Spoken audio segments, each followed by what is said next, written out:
지난 12월 29일 종무식을 대신해 만민기도원 이봉림 원장님을 모시고 주예종, 레위 직원들의 성년 충만 기도회가 사택 예배실에서 있었습니다. 원장님의 말씀과 기도를 통해 주예종과 직원들은 한 해를 돌아보는 시간을 가졌고 육신의 생각을 깨트리고 뜨거운 첫사랑의 회복을 다짐하며 한 해를 뜻깊게 마무리하는 시간이었습니다. 3, 2, 1.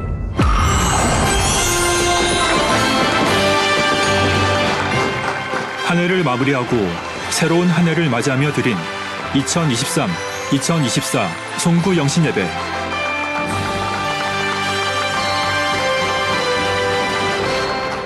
(2024년) 만민을 통해 저와 여러분을 통해 크게 영광 받으실 아버지 하나님께 감사와 영광의 박수 올려드립니다. 2024년 새해에는 우리 당회장 직무대행 이수진 목사님께서는 교회 신년 기도 제목 첫 번째인 의인은 믿음으로 살리라를 주제로 말씀을 증거하셨습니다. 역사를 늘 체험하시기 바랍니다. 하나님의 크고 놀라운 일을 나타내는 복된 성도님들이 되시기를 주님의 이름으로 축원합니다. 이어 진행된 2부 축복 기도 시간. 성도님들은 한 해 동안 기도하며 이루어갈 개인의 기도 제목을 정성껏 작성해 단으로 올려드렸습니다.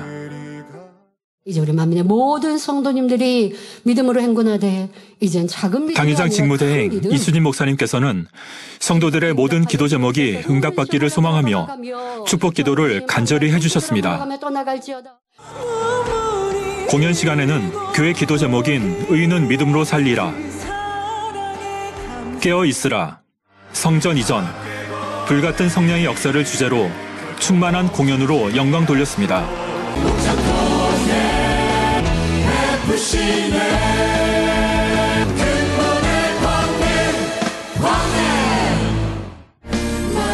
새롭게 시작한 2024년, 아버지 하나님의 뜻에 따라 만민을 향한 하나님의 섭리를 아름답게 이루어드리는 축복이 가득한 한 해가 되길 간절히 소망합니다. 2024년에는 아름다운 마음 이루어서 성결의 열매 맺고 싶습니다. 28년 만에 교회를 오게 됐는데 불같은 기도를 하고 싶습니다. 그리고 열심히 달려가고 싶어요. 어찌하든지 마음의 성결 이루어서 새 예루살렘 가고 싶은 소망이에요.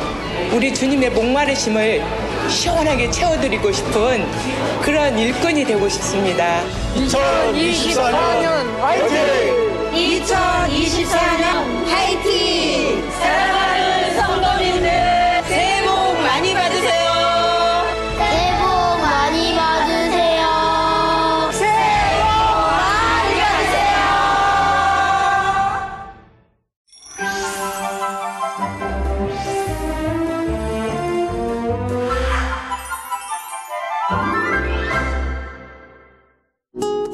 어느덧 2024년 새해가 밝았습니다. 아직은 따스한 햇살을 기다리는 새싹들이 땅속에서 긴 동면을 가지는 시간. 저마다 피워낼 자신의 계절을 위해 준비하며 기다리고 있을 텐데요. 자신이 처한 어려운 상황 속에서도 선을 행하며 인내했을 때 응답을 받았다는 오늘의 간증자. 오달숙 권사가 전하는 은혜로운 이야기. 함께 만나봅니다.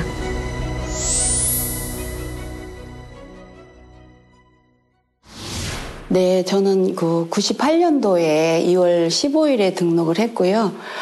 등록하게 된 동기는 저희 어머님이 이제 여기를 다니셨기 때문에 저는 이제 다른 교회 다녔으니까 사실 만민교회에 대해서는 잘 몰랐거든요. 근데 우리 시어머님이 갔다 오시면서 야, 그거 대단한 교회더라. 막 이렇게 이제 하시면서 하루에도 뭐 전도가 막 수백 명이 되고 막 이러신다는 거예요. 근데도 그때까지만 해도 저는 귀에 안 들렸어요. 그랬는데 딱 소천하시고 나서 그 교회에서 이제 집사님 장례식은 어떻게 하실 건가요? 이렇게 물으시는데 제가 만민교회에서 장례를 해주세요. 해주세요. 그렇게 말씀을 드렸어요.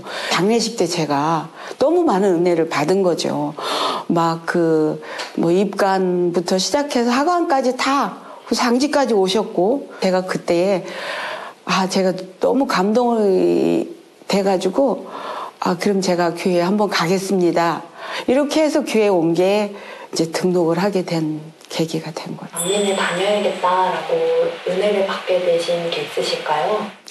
제가 타교회 다닐 때는 한 7년 정도 다녀도 사실 진리를 잘 모르면 주의를 온전하게 지킨다는 그 의미도 모르고 다니잖아요. 그러니까 주일날 아침에 예배 드리면 또 오후에는 뭐 식구들하고 아니면 친구들하고 또 놀러 또 가기도 하고, 제가 그런 신앙생활을 하다가 이제 만민교회 와서 당회장님의 그 십자가의 도 말씀을 듣다 보니까 인류의 구원에 대한 하나님의 섭리를 명쾌하게 설명해 주는 말씀이지요. 가장 기본이 되는 말씀이잖아요.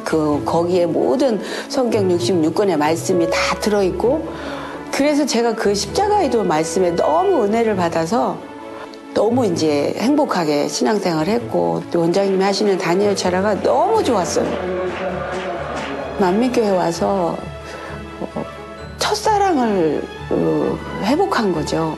그냥 만나는 사람한테 그냥 막 전했던 거예요. 막 우리 교회 가면 이렇게 뭐 권능의 역사가 나타나고, 또 이런 당회장의 말씀에 대해서 이제 제가 많이 이렇게 전하면서 저희 회사 직원들한테도 너무너무 제가 행복하다 소리를 많이 했어요. 왜냐하면 사실 교회는 다녔지만 행복하다 이런 고백을 해본 적이 없고 전도를 해본 적이 없어요. 근데 만민교회 와서 첫사랑이 회복되니까 그때는 너무 충만하니까 그냥 뭐 남자고 여자고 그냥 무조건 막 전하고 무조건 그렇게 전도를 했었어요. 그래서 그때 당시에 한 99년도인가에 조가 그래서 그런 상도 받았던 기억이 나요. 다시 찾은 첫사랑의 뜨거움으로 신앙생활의 제2막을 시작하게 된 오달숙 권사. 충만하게 달려가는 동안 아버지 하나님께서는 삶 속에서 다양한 체험을 통해 그녀를 만나주셨고, 믿음이 성장할 수 있도록 인도하셨습니다. 2017년도에 우리 권사님이 대상포진과 관련해서 간증을 해주셨었더라고요. 그때가 특별철야 기간이었어요.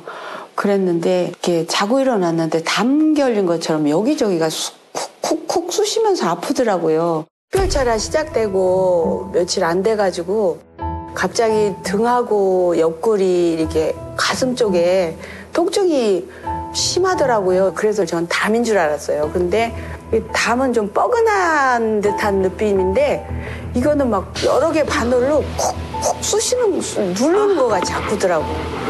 그래서 가만히 있어도 아이고 소리가 그냥 막 저절로 나올 정도로 그렇게 아팠어요.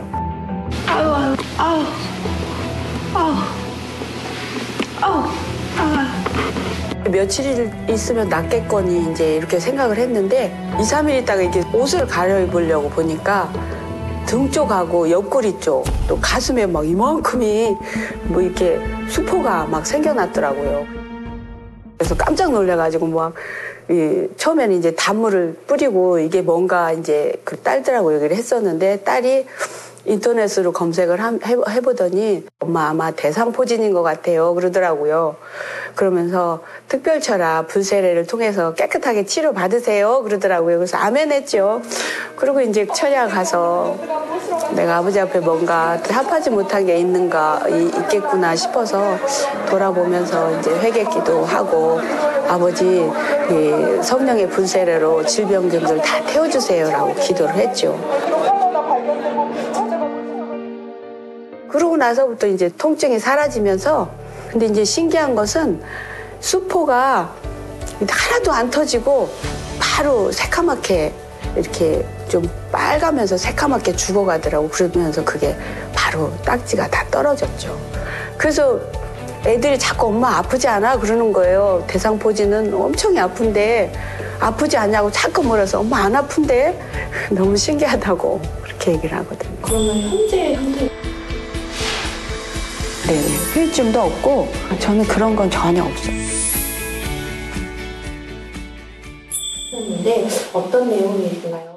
불광동에서 한 3년을 고시원을 하다가 제가 이제 좀 거기가 너무 노후되고 또 너무 좁았어요. 그래서 이제 그거를 팔고 제가 이제 두 번째로 이제 마포에 있는 고시원에 이제 2019년도 6월 달에 인수를 하게 됐죠. 남편 성도님이 이제 경제 활동을 못 하시고 몸이 많이 아프시다 보니까 제가 혼자 사실 버는 거로는 생활이 거의 안 됐어요. 부업으로라도 이제 이렇게 남편이 좀 봐주고 그러면 나머지는 이제 제가라도 이제 해서 조금이라도 이제 보탬이 될까 하고 이제 그걸 시작했던 거였죠.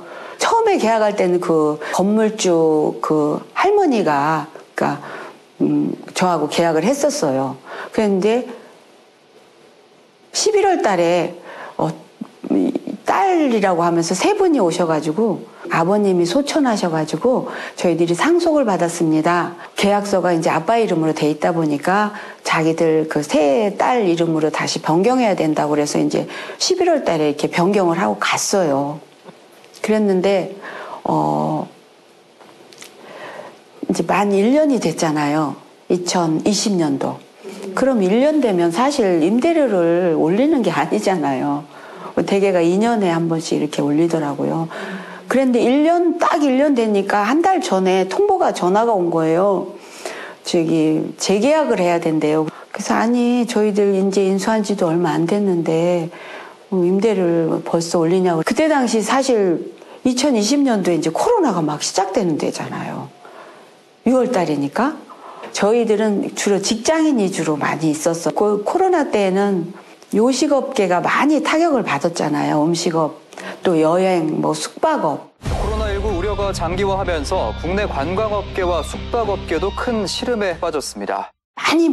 그때 많이 타격을 많이 받았잖아요. 그래서 거의 방이 이렇게 하나씩 빠지기 시작하면서 어려운 상황인데 이제 그렇게 해서 임대료를 올려달라고 해서 제가 100만 원은 도저히 안 되고 그럼 반이라도 올려달라는 거예요. 그래서 50만 원을 그때 당시 올려줬어요. 코로나19 여파에 도심을 2020년 1월부터 코로나가 발생하기 시작하면서 타격을 받게 된 음식 숙박업. 오달수 권사가 운영하던 고시원 또한 요식업에 일하는 세입자들이 많았기에 이들이 고시원을 떠나게 되면서 경제적 어려움을 겪기 시작했습니다. 하지만 문제는 이뿐만이 아니었습니다.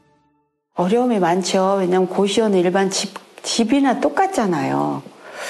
단지 공동으로 방 하나에 이제 공동으로 이제 생활을 하는 거다 보니까 고시원에 계신 분들이 참 어려운 분들이 이제 많이 사시다 보니까 방 세도 임대료도 막 밀리는 분들도 있고 또 그것뿐만이 아니라 이제 이게 집이다 보니까 때로는 하수도가 막히기도 하고 또 수도가 이제 겨울엔 난방이 잘 안 되면 터지기도 하고 똑같아요. 고시원 내에서 같이 계시는 분들끼리 좀 다퉈요. 아, 그래요? 청문이 무슨 일인데요? 아, 그래요? 그럼 빨리 얼른, 네네, 알겠어요. 그럼 얼른 사람을 불러야죠. 네, 알겠어요. 어떤 일이 벌어질지 모르니까. 그럼 그때는 제가 또 가야 되거든요. 그런 적이 한 서너 번 정도 있었고, 그래서 2시, 3시 한밤중에도 제가 가야 되고, 2021년도에도 어려웠죠. 방이 그때부터 많이 비기 시작하니까. 근데 이제 나라에서 지원금도 좀 많이 나오고 해서 간신히 버티고 있는 상황인데, 근데 2022년도에 저희들이 이제 또 만기가 돼가니까 전화가 와가지고 또 올리겠다고 해서 제가 이제 더 이상 운영을 할 수 없는 그런 상황이 되어졌기 때문에 이제 매매를 계획을 했던 거죠. 고시원을 운영하며 발생하는 여러 어려움뿐 아니라 코로나19로 인한 급격한 매출 감소, 매년 증가하는 임대료로 인해 더 이상 이대로는 버티기 힘들었던 상황. 새로운 인수자가 나타나긴 했지만 이마저도 계약이 취소되면서 오달수 권사의 고민은 깊어져만 갔습니다. 저의 마음은 간절하고 빨리 이거를 팔고 나오고 싶은데 그렇다고 이제 이거를 그만둬서 폐업을 하자고 보니까 이게 원상복구를 또 해주고 나와야 된다는 거예요. 근데 그 원상복구를 해주려면 그 폐기물 처리 비용이 4천 5천 이렇게 든다는 거예요. 그래서 이제 저희 이제 딸하고 이제 상의를 했죠. 저는 이제 회사를 그만두고 실업급여를 받는 중이어서 또 다른 직장을 또 알아봐야 되는 상황이었고, 그렇다고 고시원을 여기다가 매달리면은 또 생활이 안 되다 보니까 저는 고시원을 이제 매매를 하자.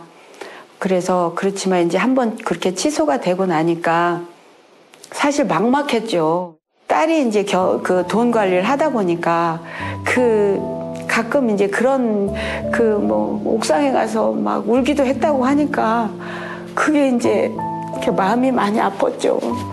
사실 굉장히 그때 마음이 참 힘들었었어요. 정말 계속 운영을 해야 될까? 폐업을 해야 될까? 이런 이제 많은 고민을 하게 됐던 거죠. 그때 당시에는. 근데 폐업을 하려니까 또 그렇게 비용이 많이 들어서 할 수도 없는 상황이고, 주인이 또 이렇게 해마다 또 올린다고 하니까, 더 올린다고 하니까 제가 이제 그럼 내놓자. 그렇게 해서 이제 내놓게 됐는데, 내놓기 전에 그렇게 이제 한번 취소가 되고 나서 제가 이제 여러 가지로 이제 기도하면서 돌아보게 된 거죠. 뭐가 아버지 앞에 담이 되어져 있는 게 있는가. 코로나 때 사업 소상공인들한테 이제 해주던, 그래도 한 3, 4년 5간에 받은 게 기도하는 가운데 아버지가 이렇게 떠올려 주시더라고요. 그래도 나라에서 준 돈은 11조를 해야 되는 게 맞지 않나. 이거를 기도하는 가운데 이제 깨우쳐 주시니까 제가 굉장히 조심스럽게 얘기를 했죠. 너 혹시 11조 안 한 거 있니? 그랬더니 깜짝 놀라더라고요. 그 지원금에 대해서 이제 여쭤봤죠. 그랬더니 그거 안 했다고. 그 보태서 임대료 내기도 바빠가지고 그랬다고. 그래서 이제 그때 11조를 또 다시 하게 된 거죠. 사람의 힘으로는 해결할 수 없는 어려움 속에서 주님 앞에 모든 짐을 내려놓았습니다. 더욱 간절히 기도했을 때 깨닫게 해주신 신앙생활의 가장 기본인 11조. 당장은 11조조차 내기도 버거운 상황이었지만 믿음으로 하나님 앞에 드렸습니다. 그리고 오달수 권사가 내보인 또 다른 행함이 있었는데요.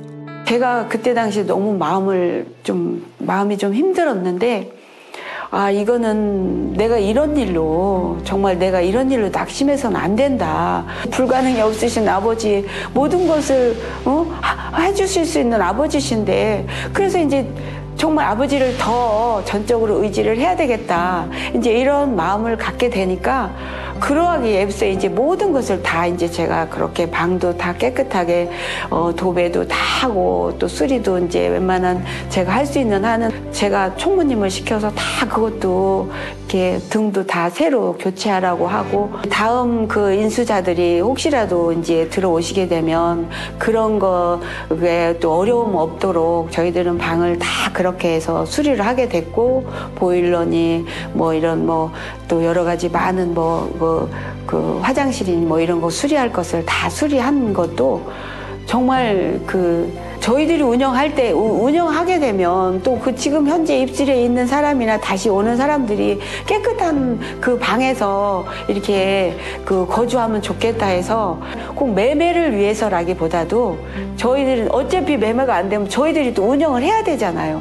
그래서 이제 그런 거 하나하나를 이제 다 준비했던 거죠. 제가 할 수 있는 거는 다 이제 해놓고 5월 달에 응사집회 때 응답을 받아야 되겠다. 이러한 이제 마음을 그때 이제 갖기 시작하니까 이제 마음이 좀 편안해지면서, 그때 이제 또 마음을 다해서 이제 또 딸하고 이제 작전 기도를 또 하게 되었고, 그동안 가르침받은 말씀을 떠올리며 단순히 응답받기 위한 행함이 아닌 어떤 상황이 오더라도 감사하고자 다짐했습니다.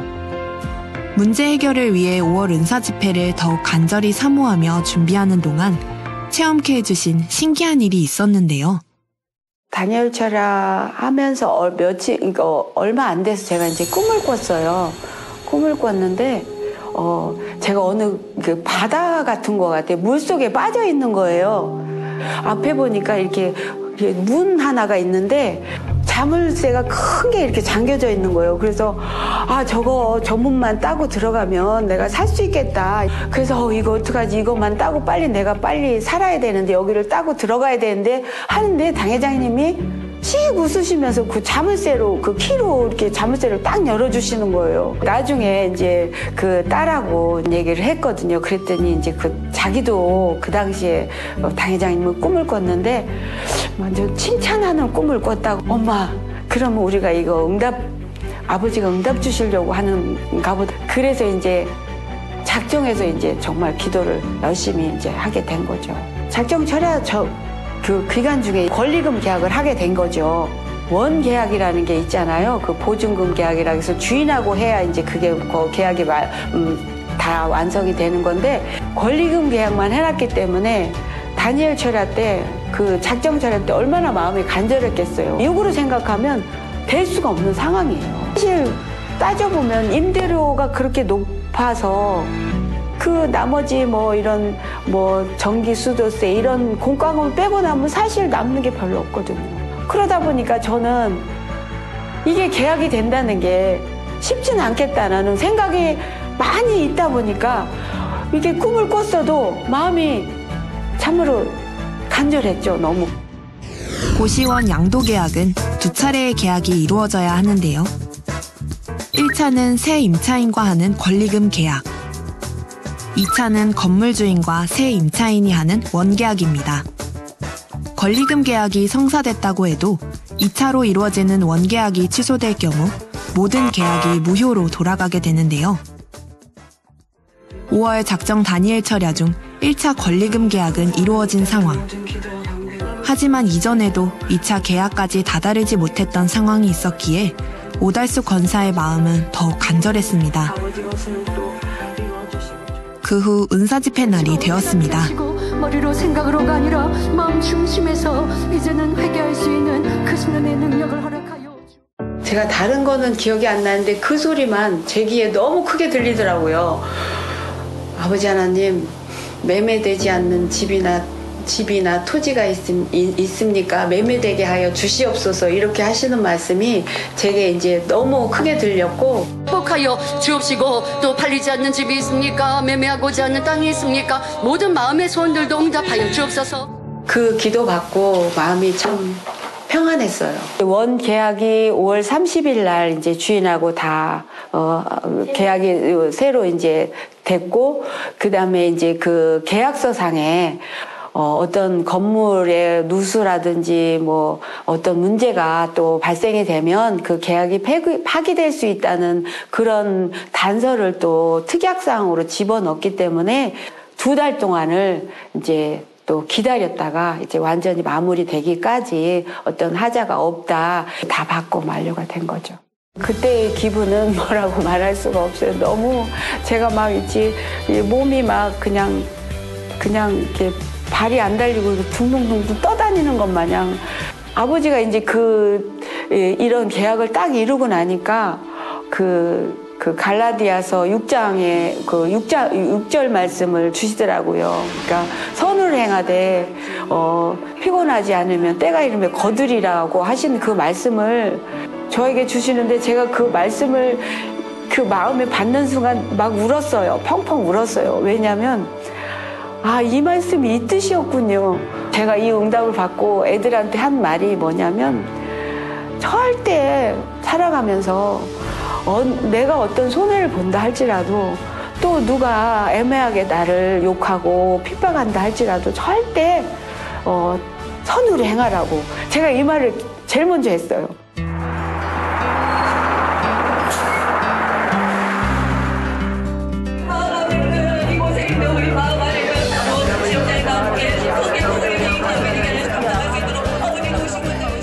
정말 이루어질 수 있을까? 현실 속에서는 불가능할 것만 같았던 문제가 하나님의 능력으로는 아무것도 아니었습니다. 내가 지나온 순간순간을 지켜보시고 함께 응원해 주셨던 주님의 사랑이 있었기에 응답의 의미는 오달수 권사의 마음에 더 크게 다가왔습니다. 그리고 그 은혜에 보답하고 싶었습니다. 제가 이제 조장 사명을 맡고 있는데 영혼들을 또 자주 돌아보고 있고 또 기도도 이제 한 사람 한 사람 조목조목 또 기도도 많이 하고 직접 찾아가서 또 영혼들 찾아보기도 하고 전화도 신방도 하고 구역 예배도 이제 직접 가서 이제 예배도 드려드리고 또 화요 기도에 이제 가서 또 기도에도 열심히 또 참석하고 있고 그러고 수많은 신앙의 여정 속에서 나의 힘이 되신 주님. 살아온 걸음의 흔적마다 이제는 주님의 향기를 바라는 내가 되길 소망하며 고백드립니다. 은사 집회를 통해서 응답해 주신 아버지께 모든 감사와 영광을 돌립니다. 아버지 하나님, 제가 기도하면서 아버지 사랑해요. 이 고백이, 이 사랑의 고백이 참 고백이 되기를 원합니다. 라고 기도하면서 달려가고 있습니다. 진액을 다해서 기도해 주신 우리 당회장님과 또 대행님께 모든 감사를 드립니다. 우리 원장님께도 너무 감사드립니다. 감사합니다. 할렐루야.